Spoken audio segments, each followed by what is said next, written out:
Đây là em bàn phím cơ xài cái switch đây là màu tím nam tính này. Đó, nhìn cái biểu tượng là biết, các bạn đoán xem có biết nước nào không? Chính là nước Nhật. Phím này có mã là Eco 3068, có cục pin bên trong này. Pin này là 1800 mAh.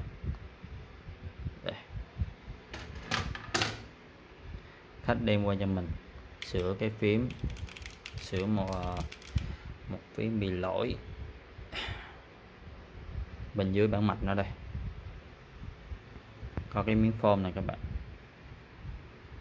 Nhà chơi nhận sửa bàn phím 0366 824 524. Xin cảm ơn cả nhà nha.